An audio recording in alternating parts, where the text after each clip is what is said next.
ஒரு பக்கம் ஸ்டாலின் அவர்களும் வேட்புமனுவை தாக்கல் பண்ணியிருக்காங்க.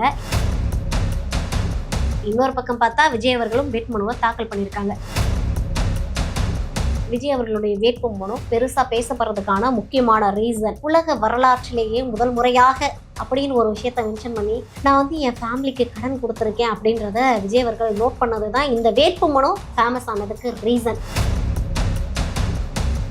விஜய் அவர்கள்ட்ட அக்கௌண்ட்ல எவ்வளவு இருக்கு அப்படின்றத பார்த்தோம்னா கிட்டத்தட்ட 10 பேங்க்ல, எப்படி 10 பேங்க்ல எவ்வளவு இருக்கு அப்படின்றத சொல்லியிருக்காரு. யாரும் ஷாக் ஆகுறீங்க.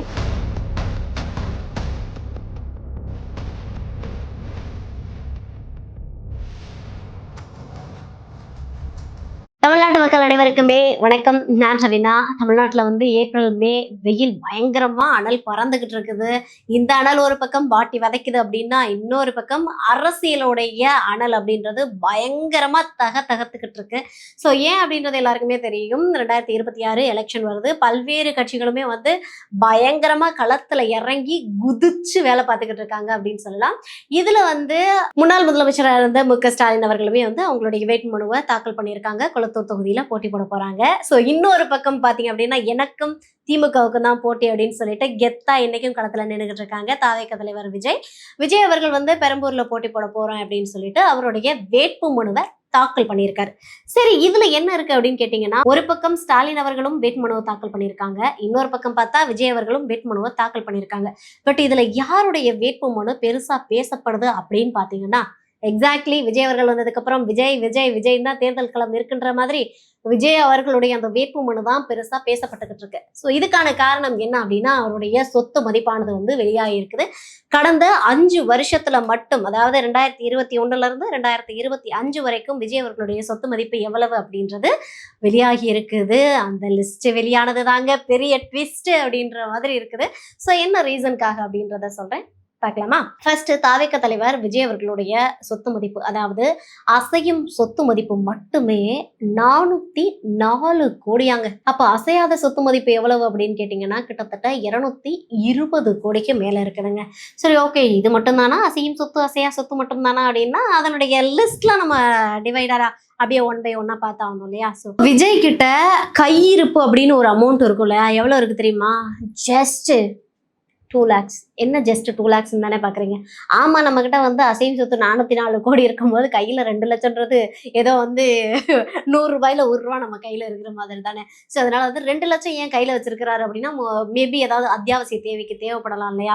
இப்போ ஒரு பக்கம் வந்து தமிழ்நாட்டுல வந்து பறக்கும் படை வந்து யாரும் 50,000க்கு மேல கையில கொண்டு போகக்கூடாது அப்படின்னு சொல்லிட்டு தீவிரமா இறங்கி எல்லா வெஹிக்கிளையுமே வந்து செக் பண்ணிட்டு இருக்காங்க. ஸோ 50,000க்கு மேல இருந்தாலே ப்ராப்பரான டாக்குமெண்ட்ஸ் இருக்கணும். மேபி இந்த மாதிரியான இஷ்யூஸை தவிர்க்கிறதுக்காக 2 லட்சம் நம்ம கையில இருந்தா போதுண்டா அப்பா அப்படின்ட்டு 2 லட்சம் மட்டும் கையில வச்சிருக்காருன்னு நினைக்கிறேன். சரி, ஓகே, இதெல்லாம் ஒரு பக்கம் இருக்கட்டும். இன்னைக்கு வந்து தங்கத்தோட விலை ஏறியேன்னு ஒரு பக்கம் ஏறிக்கிட்டே இருக்குது இல்லையா? சரி, விஜய் கிட்ட தங்கம் எவ்வளவு இருக்கும் அப்படின்ற ஒரு பெரிய எதிர்பார்ப்பு இருக்கும் இல்லையா? அதையே சொல்றேன், கேட்டுக்கோங்க. என்ன அப்படின்னா, விஜய் கிட்ட கையில 883 கிராம், அதாவது 1,20,00,000 மதிப்புள்ள கோல்டு வந்து அவர்கிட்ட இருக்கதா சொல்லியிருக்காரு. ஸோ அது மட்டும் இல்லாம சில்வர் வந்து கிட்டத்தட்ட ஒரு 15 லட்சம் மதிப்புள்ள சில்வரும் என்கிட்ட இருக்கு அப்படின்ற விஷயத்தையும் விஜய் அவர்கள் அவர் வேட்புமனு தாக்கல் பண்ணியிருக்காரு இல்லையா, அதுல கொடுத்திருக்காருங்க. நான் என்னுடைய சொந்த கருத்து எதையுமே சொல்லல, வெரிஃபை வேணா தாராளமா பண்ணிக்கலாம், சரியா? ஸோ தங்கம், வெள்ளி எவ்வளோ இருக்கு அப்படின்றத சொல்லிட்டேன். இந்த பூர்வீக சொத்துலாம் ஒன்று இருக்கும் இல்லையா? பூர்வீகமாவே, அதாவது வந்து நம்முடைய தாத்தா பாட்டி காலத்துல இருந்தே நம்ம கிட்ட ஒரு சொத்து இருக்கும் இல்லையா, அதோடைய வேல்யூ அப்படின்னு பாத்தீங்கன்னா கிட்டத்தட்ட ஒரு 21 கோடிக்கு மேல இருக்கு அப்படின்ற மாதிரியான விஷயத்தையும் விஜய் அவர்களுடைய வேட்புமனுவுல மென்ஷன் பண்ணியிருக்காரு.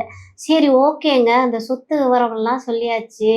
இந்த வங்கியில, அதாவது வந்து இப்ப எல்லாருமே என்ன பண்றோம் அப்படின்னா, பேங்க்ல வந்து டெபாசிட் பண்ணி வைக்கிறதும் பேங்க்ல மெயின்டைன் பண்றதும் தான் வந்து இம்பார்ட்டன்டான ஒரு விஷயம். சரி, விஜய் அவர்கள்ட்ட அக்கௌண்ட்ல எவ்வளவு இருக்கு அப்படின்றத பார்த்தோம்னா, கிட்டத்தட்ட 10 பேங்க்ல, எப்படி 10 பேங்க்ல எவ்வளவு இருக்கு அப்படின்றத சொல்லியிருக்காரு. யாரும் ஷாக் ஆகாதீங்க. கிட்டத்தட்ட 371 கோடி ரூபாய்க்கு மேல இந்த 10 வங்கிகள்ல வரவு வச்சிருக்கிறதா விஜய் அவர்கள் மென்ஷன் பண்ணியிருக்காங்க. அதாவது 371 கோடிக்கு மேலன்னு சொன்னேன் தெரியுமா?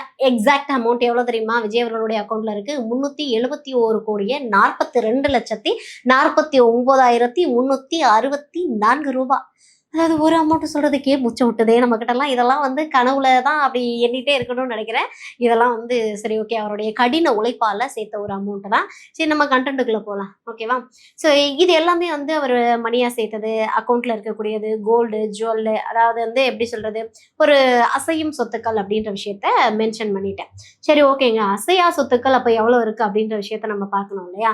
அசையா சொத்துனா வீடு, அதே போல நிலம் இந்த மாதிரியான விஷயங்கள் எவ்வளோ இருக்கு அப்படின்றத பார்த்துடலாமா? விஜய் அவர்கள் வந்து 10 பேங்க் அதாவது 10 வந்து விஜயோட ராசி நம்பர்ன்னு நினைக்கிறேன். ஏன்னா 10 பேங்க் குடுத்திருந்தாரு. அதே மாரி 10 வீடுகள் இருக்கிறதா வந்து மென்ஷன் பண்ணியிருக்காரு. ஸோ இந்த 10 வீடுகளும் எங்க இருக்கு? எந்த ஏரியால இருக்கு? எவ்வளோ அமௌண்ட்ல இருக்கு? அப்படின்றத பார்த்துடலாமா? ஸோ எல்லாருக்குமே தெரிஞ்சது விஜய் அவர்கள் இப்போ ஃபேமிலியோட தங்கி இருக்கக்கூடிய ஒரு வீடு தான் நீலாங்கரையில இருக்கக்கூடிய வீடு. இந்த நீலாங்கரையில இருக்கக்கூடிய வீட்டுடைய மதிப்பு கிட்டத்தட்ட 20 crore அதாவது 20 கோடி அப்படின்னு சொல்லியிருக்காங்க. மயிலாப்பூர்ல 45 கோடியில ஒரு வீடு இருக்காம். பள்ளிப்பட்டுல 2.5 கோடியில ஒரு வீடு இருக்கிறதாவும், படூர்ல பாத்தீங்க அப்படின்னா 15 கோடி மதிப்புல இருக்கக்கூடிய ஒரு வீடு இருக்கு அப்படின்றதையும் விஜய் அவர்கள் மென்ஷன் பண்ணியிருக்காங்க. இது இல்லாம சாலை கிராமத்துல 3 கோடிக்கு மேல 2 வீடு இருக்கு அப்படின்னு சொல்றதையும் விஜய் அவர்கள் மென்ஷன் பண்ணியிருக்காங்க. ஊரூர்ல 3 கோடியில ஒரு வீடு இருக்குங்க. கொரட்டூர்ல பாத்தீங்க அப்படின்னா 10 கோடியில ஒரு வீடு இருக்குது. அதே போல சோழிங்கநல்லூர்ல 2 வீடு 16 கோடியில இருக்குதுங்க. அதாவது மேல சொன்ன கணக்கு எல்லாத்தையும் நீங்க கூட்டி கழிச்சு பாத்தீங்க அப்படின்னா கிட்டத்தட்ட 115 கோடி அவர்கிட்ட இருக்கக்கூடிய அந்த வீட்டுடைய மதிப்பு அப்படின்னு சொல்லிட்டு வேட்புமனுல கொடுத்துருக்காரு. ஸோ 10 வீடு தான் இருக்கா, 10 பேங்க்ல தான் அக்கௌண்ட் இருக்கா, இவ்வளோதான் அமௌண்ட் இருக்கான்றதெல்லாம் எனக்கு தெரியாதுங்க. விஜய் அவர்களுடைய அஃபிடவிட்ல என்ன சொல்லியிருக்காரோ அது எல்லாத்தையும் நான் வந்து சொல்லிக்கிட்டு இருக்கேன். சரியா? ஸோ வீடு கிட்டத்தட்ட 10 வீடு பார்த்தாச்சு, 10 பேங்க்ல அக்கௌண்ட் பார்த்தாச்சு. அதுக்கப்புறம் என்ன அவர்கிட்ட இருக்கக்கூடிய கார்லாம் பார்க்கணும்ல. ஸோ கார் எவ்வளோக்கு வச்சிருக்காரு, என்னென்ன கார் வச்சிருக்காரு அப்படின்றத லிஸ்ட் அவுட் பண்ணிடுறேன், நோட் பண்ணிக்கோங்க. ஸோ பிஎம்டபிள்யூ கார் வந்து 2020ல வாங்கியிருக்காரு. எவ்வளோக்கு வாங்கியிருக்காரு அப்படின்னு கேட்டிங்கன்னா 80,54,119 ரூபாய்க்கு பிஎம்டபிள்யூ காரு 2020ல வாங்கியிருக்காரு. 2024லயும் ஒரு கார் வாங்கியிருக்காரு. பிஎம்டபிள்யூ கார் தான். அதோடைய ரேட் என்ன தெரியுமா? 2,64,296 ரூபாய் மட்டுமே அப்படின்ற மாதிரி 2 கோடிக்கு மேல ஒரு பிஎம்டபிள்யூ கார் வாங்கியிருக்காரு. சரி ஓகே. வேற என்ன வெஹிக்கிள் வாங்கியிருக்காரு அப்படின்னு பாக்குறதுக்கு உங்களுக்கு கியூரியாசிட்டியோட இருந்தது அப்படின்னா சொல்றேன், பாத்துக்கலாமா? 2 பிஎம்டபிள்யூ கார் வாங்கியாச்சு. அதுக்கப்புறமா பாத்தீங்க அப்படின்னா டொயோட்டா லக்ஸஸ். இந்த டொயோட்டா லக்ஸஸோட ரேட் எவ்வளவு தெரியுமா? 3,01,57,881 ரூபாய். ₹1 மட்டுமேன்ற மாதிரி 881 ரூபாய் மட்டுமே அப்படின்னு 3 கோடிக்கு மேல. ஸோ இந்த காரோட நிப்பாட்டினாரா அப்படின்னா இல்லைங்க, இன்னொரு கார் கொடுத்துருக்காருங்க. அதுக்கு இன்னொரு காரும் கொடுத்துருக்காரு. என்ன அப்படின்னா மாருதி ஷிஃப்ட்னு ஒரு கார் வாங்கியிருக்காரு. அந்த காரோட பிரைஸ் பார்த்தீங்க அப்படின்னா 5,35,000 ரூபாய்க்கு வாங்கியிருக்காரு. ஸோ அடுத்த கார் என்ன அப்படின்னு பார்த்தீங்கன்னா டொயோட்டோடைய வெல்ஃபேர் தான் வாங்கியிருக்காரு. இதோட பிரைஸ் என்ன தெரியுமாங்க? 1,63,45,118 ரூபாய் மட்டுமே. கேட்கும்போது அப்படிதான் இருக்கு. பிகாஸ் என்னன்னா நம்மளால சொல்லதான் முடியும். அதெல்லாம் போயிட்டு நம்மளால பர்ச்சேஸ் பண்ண முடியாது. அவருடைய கடின உழைப்பு அவர் வாங்குறாரு. அதை வந்து வெளிப்படையா சொல்லியிருக்காரு அப்படின்றதே பெரிய விஷயம். ஃபர்ஸ்ட் ஆஃப் ஆல் சரி ஓகே. நான் வந்து வாகனங்கள் ஸ்டார்ட் பண்ணும்போதே நான் ஒரு விஷயத்த சொன்னேன். இந்த 2025ல ஒரு வெஹிக்கிள் வாங்கினாரு. அவருடைய ஃபேவரட் போல அப்படின்னு. என்ன வெஹிக்கிள் தெரியுமா? டிவிஎஸ் எக்ஸல் சூப்பர் 67,400 ரூபாய்க்கு வாங்கியிருக்காரு. இது எதுக்காக வாங்கினாரு? இது அவருக்காக வாங்கினாரா, இல்லை வந்து வெளியில யாருக்கும் தெரிஞ்சவங்களுக்காக வாங்கி ப்ரெசென்ட் பண்ணாரா தெரியல. பட் இதுக்கு பின்னாடி இருக்கக்கூடிய சென்டிமெண்ட் ரீசன் தெரியல. பட் எல்லாருமே இந்த அஃபிடவிட் வெளியானோன்னு எக்ஸல் எதுக்கு விஜய் அவர்கள் வாங்கியிருக்காங்க அப்படின்ற ஒரு கேள்வியை எல்லாருமே முன்னிச்சாங்க. நான் வந்து தொடர்ந்து சோசியல் மீடியால எல்லாம் பார்க்க முடிஞ்சிச்சு. ஸோ நீங்களும் பார்த்துருப்பீங்கன்னு நினைக்கிறேன். பட் அதோடைய ப்ரைஸ் எவ்வளோன்னு பார்த்தீங்கன்னா 67,400 ரூபாய் போட்டிருந்தாங்க. சரி ஓகே. விஜய் அவர்களுடைய சொத்து மதிப்பு, அசையும் சொத்து எவ்வளோ இருக்கு, அசையா சொத்து எவ்வளோ இருக்கு, இது எல்லாத்தையும் பார்த்தாச்சுல. ஓவரால் ஒரு மதிப்பு இருக்கும் இல்லையா? அதை நான் வீடியோட எண்டில் சொல்கிறேன். வீடியோவை ஸ்கிப் பண்ணாமல் ஃபுல்லாக பார்த்துட்டே வாங்க. ஓகேவா? சரி ஓகே. இப்போ நான் விஜய் அவர்களுடைய சொத்து மதிப்பு சொல்லிட்டேன். ஸோ அடுத்து யாருடைய சொத்து மதிப்பு அப்படின்னா முக்கியமாக நோட் பண்ண வேண்டியது, ஏன்னா வந்து அவங்களுடைய துணைவியார் சங்கீதா அவங்களுடைய சொத்து மதிப்பையும் நம்ம பார்த்தாகணும். விஜய் அவர்கள் அஃபிடவிட்ல மென்ஷன் பண்ணலன்னா இந்த விஷயத்த நானும் குறிப்பிட்டிருக்க மாட்டேன். பட் விஜய் அவர்களே வந்து அஃபிடவிட்ல சொல்லியிருக்காருன்றப்ப நான் அதை உங்கள்கிட்ட சொல்லி ஆகணும் இல்லையா? ஸோ சங்கீதா அவர்களுடைய சொத்து மதிப்பு பார்த்தீங்கன்னா 15,51,00,000 ரூபாய் அசையும் சொத்தா இருக்கு அப்படின்றத அவங்க மென்ஷன் பண்ணியிருக்காங்க. ஸோ விஜய் அவர்கள்ட்ட வந்து கையில வந்து 2 லட்சம் கேஷா இருந்தது. சங்கீதா அவர்கள்ட்ட பார்த்தீங்கன்னா 1 லட்சம் ரூபாய் கையில கேஷா இருக்குது. சரி ஓகே. பெண்கள் அப்படி என்றாலே வந்து தங்கம், வெள்ளி இதெல்லாம் வந்து இல்லாம எப்படி? சங்கீதா அவங்க கிட்ட எவ்வளவு கோல்டு இருக்கும் அப்படின்னு யாராவது கெஸ் பண்ணீங்க அப்படின்னா சரி, வீடியோ பார்த்துருவீங்க, அதனால உங்களுக்கு தெரிஞ்சிருக்கும். நானே சொல்லிடுறேன். கிட்டத்தட்ட 3300 கிராம் சங்கீதா அவர்கள்ட்ட கோல்டு இருக்கு. எப்படி? 3300 கிராம்.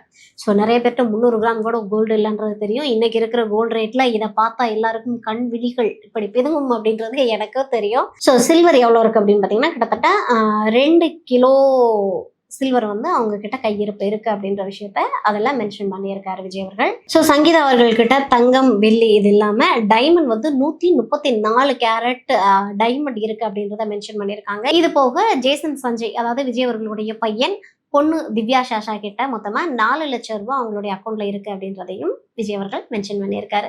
சரி, ஓகே, இந்த சொத்து மதிப்பெல்லாம் நம்ம பார்த்து முடிச்சாச்சுங்க. இதுல இருக்கக்கூடிய முக்கியமான ஒரு டெஸ்ட், அதாவது இந்த வேட்புமனு, விஜய் அவர்களுடைய வேட்புமனு பெருசா பேசப்படுறதுக்கான முக்கியமான ரீசன், வெளியில எல்லாரும் அவங்கவுங்க தரப்புல ஒரு பார்வையை வச்சுட்டு இருக்காங்க, பல விமர்சனங்களையும் வச்சுக்கிட்டு இருக்காங்க.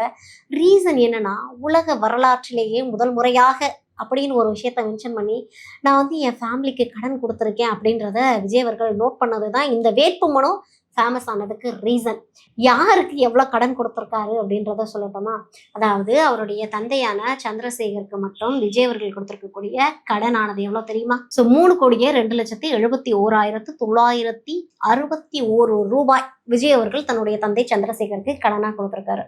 ஸோ இவ்வளவுதானா? தந்தைக்கு மட்டும்தான் கடன் கொடுத்தாரான்னு கேட்டால் கிடையவே கிடையாது. அவருடைய தாய்க்கும் கடன் கொடுத்துருக்காரு. 87,12,000 ரூபாய்க்கு மேல தன்னுடைய தாயாருக்கு கடன் கொடுத்துருக்காங்க. ஸோ மேடம் வந்து ஏதாவது பிசினஸ் பண்ணியிருப்பாங்கன்னு நினைக்கிறேன். ஸோ எதுக்காக கடன் கொடுத்தாருன்றது தெரியல, நோட் பண்ணியிருக்காங்க. தன்னுடைய தந்தைக்கு பார்த்தீங்கன்னா 3 கோடி கொடுத்துருக்காரு. தன்னுடைய தாய்க்கு பார்த்தீங்க அப்படின்னா கிட்டத்தட்ட 87 லட்சத்துக்கு மேல கொடுத்துருக்காரு. தன்னுடைய மனைவியா இருந்த சங்கீதா அவர்களுக்கு எவ்வளவு தெரியுமா கொடுத்துருக்காரு? கிட்டத்தட்ட சங்கீதா அவர்களுக்கு மட்டும் 12,60,53,615 ரூபாய் விஜய் அவர்கள் சங்கீதா அவர்களுக்கு கடனா கொடுத்துருக்காங்க. சரி, ஓகேங்க, தந்தைக்கு கொடுத்தாச்சு, தாய்க்கு கொடுத்தாச்சு, மனைவிக்கும் கொடுத்தாச்சு. சரி, இன்னும் 2 பேரும் லிஸ்ட்ல கடனா கொடுத்துருக்கேன்றீங்களே, அதாவது உலக வரலாற்றுலன்னு சொன்ன மாதிரி இது தமிழக வரலாற்றுல போல. ஏன்னா வந்து எல்லாருக்குமே தெரியும், ஒரு பாரம்பரியம் இருக்கு. பாரம்பரியத்தை தாண்டி தன்னுடைய மகனுக்கு வந்து எதையாவது வித்து படிக்க வைக்க மாட்டோமா, ஏதாவது பண்ணி அவங்கள படிக்க வச்சிட மாட்டோமா, நம்மளுடைய சொத்தெல்லாம் அவங்க பேருக்கு மாத்திர மாட்டோமான்னு ஒரு காலகட்டத்துல தான் இன்னும் தமிழ்நாடு வாழ்ந்துகிட்டு இருக்கு, வளர்ந்துகிட்டு இருக்குது அப்படின்னு நான் நம்புறேன். ஸோ நிறைய பேர் நம்பிக்கிட்டு இருக்காங்க. பட் விஜய் அவர்கள் அவருடைய பையனுக்கு கிட்டத்தட்ட 8,78,000 ரூபாய்க்கு மேல கடனா கொடுத்துருக்கிறதா அவருடைய அஃபிடவிட்ல நோட் பண்ணியிருக்காரு. சரிங்க, பையன் வந்து ஒரு 20 வயசுக்கு மேல ஆயிட்டாப்புல, ஏதாவது பிசினஸ் பண்ண போறாரு, கடனா கொடுத்தேன் அப்படின்னு நம்ம வந்து கணக்கு காமிச்சா கூட தன்னுடைய பொண்ணான திவ்யா சாஷாவுக்கு கடன் கொடுத்ததா விஜய் அவர்கள் சொல்லியிருக்காரு. அது எவ்வளவு அமௌண்ட் தெரியுமாங்க? கிட்டத்தட்ட 4,60,000 திவ்யா சாஷாவுக்கு மட்டும் கடன் கொடுத்ததா அவருடைய அஃபிடவிட்ல நோட் பண்ணியிருக்காரு. ஸோ இது எல்லாமே வந்து பெரும் பேசு பொருளா மாறி இருக்குதா அப்படின்னு கேட்டா கிடையவே கிடையாது. தமிழக அரசியலை ஒட்டுமொத்தமா அப்படி தலைகீழ திருப்பி போட்டிருக்கு இந்த வேட்புமனுனே சொல்லலாம். ஏன்னா இதுவரைக்கும் வேட்புமனு செய்த எந்த அரசியல்வாதிகளுமே எல்லாருக்குமே தெரியும், அரசியல்ல ஒரு அரசியல் தலைவர் வராரு அப்படின்னா காமராஜர் ஐயாவா இருக்கட்டும், பெரியார் ஐயாவா இருக்கட்டும், இவங்க எல்லாருமே அண்ணாவா இருக்கட்டும், போகும்போது வந்து தன்ட்ட வந்து எந்த சொத்துமே இல்லை அப்படின்னு நிரூபிச்சுட்டு போயிருக்காங்க.